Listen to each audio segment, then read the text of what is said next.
Ustadz, saya mengagumi seseorang sudah cukup lama. Padahal kami bertemu hanya beberapa kali saja. Beberapa tahun yang lalu saat ada kegiatan sosial. Setelahnya kami tidak ada komunikasi sama sekali. Entah kenapa hati saya condong kepadanya. Setiap saya tahu sedikit tentang dia, maka semakin meningkat pula rasa kagum itu. Beberapa bulan yang lalu kami sempat berkomunikasi, tapi karena dia orang yang saya kagumi, jadi saya melibatkan perasaan di dalamnya.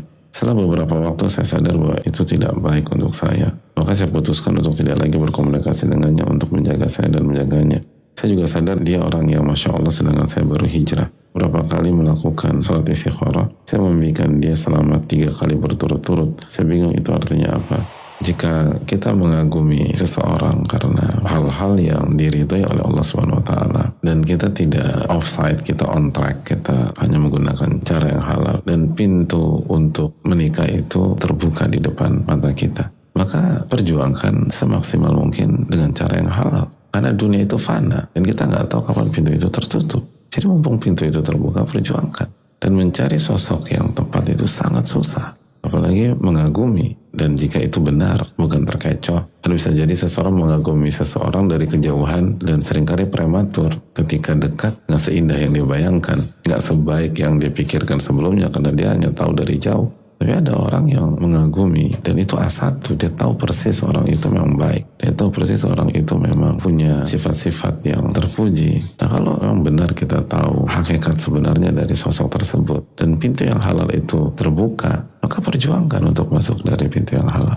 Jangan hanya mengagumi dari jauh gitu. Dan nanti hanya bisa mimpi, hanya bisa menghayal dan nggak ngapa-ngapain. Dan akhirnya pintu itu tertutup. Dan sekali lagi mencari wanita berkualitas itu susah. Sebagaimana mencari laki-laki berkualitas itu susah. Jadi kalau Allah takdirkan ada di hadapan kita dan pintu itu halal, maka perjuangkan. Karena kita diperintahkan untuk mencari sosok yang bertakwa dalam pernikahan. Dan kalau kita niatkan karena Allah, maka itu mendapatkan pahala dan pahala. Dan akan memudahkan jalan kita menuju surga ke depan. Semakin berkualitas pasangan kita, maka akan semakin mensupport kita untuk bertakwa dan menjadi ahli surga. Dan jangan sampai menyesal ketika pintu itu tertutup dan kita belum melakukan apapun atau tidak maksimal dalam berjuang. Dan Allah berfirman, وَالَّذِينَ جَاهَدُوا فِينَا لَنَهْدِيَنَّهُمْ سُبُلَنَا. Barang siapa berjuang di atas jalanku, baru kami akan kasih petunjuk. Dan berjuang di dalam ayat ini, berjuang totalitas di jalan yang halal. Dan kita jangan minder gitu loh. Berhadapan dengan sosok yang berkualitas kan butuh mentalitas baja juga. Jangan dia Masya Allah kalau aku kan baru segala macam. Ya kalau mental kita udah mental minder, mental orang yang kalah, mental gak pedean, ya gak akan bisa dapatin yang spesial. Kata para ulama seperti Ibnu Qayyim, salah satu inti dari itu tentang mentalitas. Makanya kata Allah, "Fa idza azamta fatawakkal 'ala Allah." Kalau Anda sudah bertekad, maka serahkan kepada Allah lalu berusaha. Nggak usah banyak mikir. Hasilnya serahkan sama Allah. Lalu istikharah, nanti kan kelihatan. Kalau memang ini arahnya jodoh kita, maka Allah akan permudah, Allah akan dekatkan atau Allah akan lancarkan sesuai dengan kondisi masing-masing. Tapi kalau bukan kan nanti Allah akan gagalkan dan seterusnya.